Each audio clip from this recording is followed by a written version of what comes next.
حضرت عمر جن کو تخت حکومت پہ بیٹھتے تھے اور ان کا تخت کو سونے زبرجد کا نہیں تھا، مسجد نبوی کی چٹائی تھی، اور سارا دن وہاں بیٹھ کے لوگوں کی باتیں سنتے، اور جب رات کے اندھیرے گہرے ہوتے عمر بھیس بدل کے مدینے کی گلیوں کا گشت کرتے۔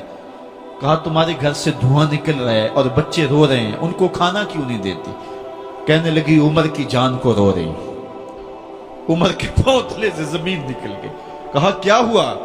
کہا 3 دن سے ہمارے ہاں کھانے کے لیے کچھ نہیں ہے، روزانہ بچے روتے ہیں اور میں ہنڈیا کے اندر پتھر ڈال کر کے نیچے سے آگ ڈالتی رہتی ہوں کہ بچے انتظار کر کر کے سو جائیں گے، کم وقت سو بھی نہیں رہے، اور وہ پتھر پکیں گے بھی کیا، اور میں عمر کی جان کو رو رہی ہوں۔ حضرت عمر کا کلیجہ دہلنے لگا، فوراً پلٹے، واپس بیت المال میں آئے، گھی کا ایک کنستر لیا، آٹے کی بوری لی، مرچ مسالہ جات بہت کچھ اٹھایا، اپنے کندھے پہ رکھا، بوری اپنی کمر پہ لا دی۔ عمر بیت المال سے نکلے تو آپ کے خادم اسلم نے دیکھ لیا، آگے بڑھا، کہا میرے آقا میں اٹھاتا ہوں۔ عمر کی آنکھوں میں آنسو ہے۔ کہا اسلم قیامت کے دن میرا بوجھ اٹھا لو گے؟ کہا قیامت کے دن تو اپنا اپنا بوجھ اٹھانا پڑے گا۔ کہا عمر کو آج اپنا ہی اٹھانے دو۔ حضرت عمر وہ گھی کا کنستر اور وہ آٹے کی بوری سر پہ اٹھائے ہیں اور اس خاتون کے گھر جاتے ہیں اور دستک دیتے ہیں۔ وہ جب دیکھتی ہے اس کی جان میں جان آ جاتی ہے۔ کہا جلدی جلدی آٹا گوندو، اور عمر سبزی کاٹنے لگ جاتے ہیں۔ حضرت عمر رضی اللہ تعالی عنہ سبزی تیار کر دیتے، ادھر آٹا گند جاتا ہے، اور پھر اوپر چولہا رکھا جاتا ہے، چولہے کے اندر آگ رکھی جاتی ہے، وہ کھانا پکانے لگتی ہے، آگ بجھتی ہے۔ تاریخ نے لکھا ہے آگ بجھنے لگتی ہے، عمر جھک کر کے پھونکے مارتا ہے، عمر جھک جھک کے پھونکے مارتا ہے۔ کھانا پک گیا اور بچوں کے سامنے کھانا رکھ دیا، بچے کھا رہے ہیں۔ اب بچے رو رو کے نڈال ہو چکے تھے۔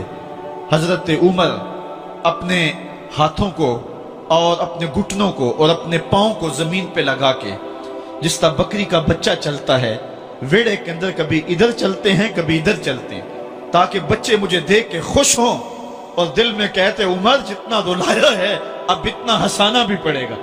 تو کبھی عمر امیر المومنین، یہ میں کسی آج کے جو ہے وہ لوگوں کے ووٹوں پہ منتخب ہونے والے حکمران کی کہانی نہیں سنا رہا، میں اس عمر کی کہانی سنا رہا ہوں جو 23 لاکھ مربع میل کا حکمران ہے، آدھی دنیا کا بادشاہ ہے۔ حضرت عمر جو ہے جس طرح بکری کا بچہ چلتا ہے، اس طرح اپنے ہاتھ اور اپنے گھٹنے زمین پہ ٹیک کر کے جو ہے وہ اس طرح چلتے ہیں۔ بچے عمر کو دیکھ کے مسکراتے ہیں۔ جب بچے مسکرانے لگے تو حضرت عمر نے اس خاتون سے کہا بڑھیا عمر کو معاف کر دے۔ اس نے کہا تو اتنی ہمدردی کیوں کرتا ہے؟ کہا عمر بیچارہ بڑا پھنسا ہوا ہے، فکر ہے اس کو یرموک و فسطاط و حلوان کی، جب فتح ہے مصر تو تیاری ہے ایران کی، آتے جاتے وفد سے ملاقات بھی کرتا ہوگا اور شب کو معلوم حالات بھی کرتا ہوگا، کانٹوں میں الجھی ہوئی بیچارے کی جان ہے، نیند اس کو بھی آتی ہے، آخر وہ انسان ہے، میری بہن عمر کو معاف کر دے۔ اس نے کہا نانا عمر کی بات میرے سامنے نہ کر، قیامت کا دن ہوگا، عمر کا گریبان ہوگا اور میرا ہاتھ ہوگا۔ جب اس نے یہ بات کہی تو عمر برداشت نہ کر سکے، بچوں کی طرح بلک بلک کر رونے لگے۔ کہا وہ بد نصیب عمر تیرے سامنے ہے، آج ہی کہلا جو کہنا ہے، قیامت کے دن مجھے معاف رکھنا۔ اس نے کہا تو عمر ہے؟ کہا بد نصیب عمر تیرے سامنے کھڑا ہوں۔ میرے عمر کہتے ہیں اگر دجلہ کے کنارے ایک بکری کا بچہ بھی پیاسا مر گیا، اس کا حساب بھی عمر سے لیا جائے گا۔ حضرت عمر نکلے یروشلم میں، ایک اونٹ ہے ایک غلام ہے، کبھی وہ سوار ہوتا ہے کبھی آپ باری مقرر کی ہے۔ جب قریب پہنچے یروشلم کے تو عمر کی باری نکیل پکڑنے کی اور غلام کی باری اوپر سوار ہونے کی آ گئی۔ غلام نے کہا آقا میں مرضی سے اپنی باری چھوڑتا ہوں، آپ آ جائیں، دشمنوں کے مفتوحہ علاقے میں آ رہے ہیں، تازہ تازہ علاقہ فتح ہوا ہے، اسلام کی شان و شوکت ظاہر ہو۔ عمر نے کہا اسلام کی شان و شوکت ایسے ظاہر نہیں ہوتی ہے، اپنی باری پہ تم بیٹھو گے، اپنی باری پہ میں بیٹھوں گا۔ لوگ منتظر کھڑے ہیں، دور سے جب دیکھا کہا اس کی ہیبت سے کانپتے تھے ہم، یہ تو کوئی حبشی لگتا ہے، رنگ کالا ہے، ہونٹ موٹے ہیں، اس سے تو زیادہ حسین اس کا غلام ہے جو آگے آگے چل رہا ہے۔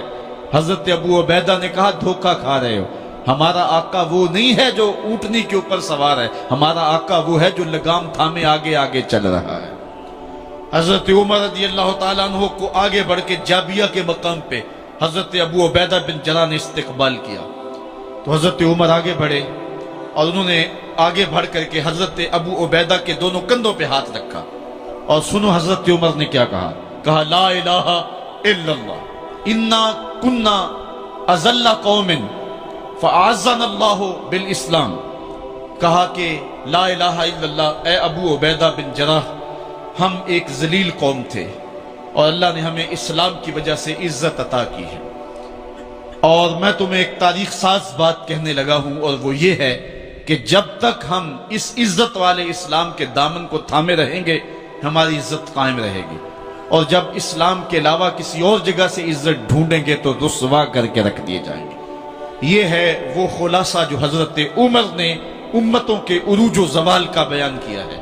اس امت کو جو خیرات ملی ہے تخت و تاج کی، وہ پینٹاگون سے نہیں ملی، وہ واشنگٹن سے نہیں ملی، وہ وائٹ ہاؤس سے نہیں ملی، وہ محمد عربی کے جوڑوں کا صدقہ ملی ہے۔ اس لیے جب ہم نے اسلام سے انحراف کیا، پاکستان حاصل کیا گیا تھا۔ پاکستان کا مطلب کیا؟ لا الہ الا اللہ۔ ہم نے اس نعرے کو چھوڑ دیا ہوا ہے، ہم نے انحراف کر دیا ہے۔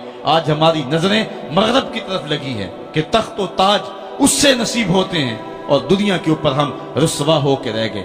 ہماری پستی، ہماری زبوحالی، ہماری ذلت کا سبب یہ ہے کہ جس جگہ سے ہمیں عزت ملی تھی ہم نے وہ مرکز ہی چھوڑ دیا ہے۔ اس مرکز حیات کو، اس مرکز زندگی کو، اس مرکز عزت کو ہم نے چھوڑ دیا ہے، اور دنیا کے اوپر ہم رسوا ہو رہے ہیں۔ انہی حضرت عمر کی کہانی ہے۔ وادی تہامہ سے گزر رہے تھے کہ بچوں کی طرح بلک بلک کے رونے لگے۔ کہا عمر جوان آدمی ہو اور بچوں کی طرح بلک کے رو رہے ہو؟ کہا تم نہیں جانتے، مجھے بچپن کی کہانی یاد آ گئی۔ کہا کیا کہانی ہے؟ کہا یہی عرض تہامہ تھی، میرے باپ خطاب نے مجھے 5 اونٹ دیے تھے، کہا انہیں لائن میں کھڑا کرو سیدھا۔ میں آگے والا سیدھا کرتا تھا، پیچھے والا ٹیڑھا ہو جاتا، پیچھے والا سیدھا کرتا، آگے والا ٹیڑھا ہو جاتا۔ میرے باپ خطاب نے مجھے بڑا مارا۔ کہا ایک عرب کے بیٹے ہو کہ تم سے 5 اونٹ لائن میں کھڑے نہیں ہوتے؟ کہا ایک زمانہ عمر پہ وہ تھا کہ اس سے 5 اونٹ لائن میں کھڑے نہیں ہوتے تھے، اور آج شرق سے لے کر غرب تک 23 لاکھ مربع میل کی حکمرانی، اور انسان بھی لائن میں کھڑے ہیں۔ یہ محمد عربی کے جوڑوں کا صدقہ نہیں ہے تو اور کیا ہے؟ عمر سے تو 5 اونٹ لائن میں کھڑے نہیں ہوتے تھے۔ تو یہ عزتیں، یہ تخت و تاج، یہ حکومتیں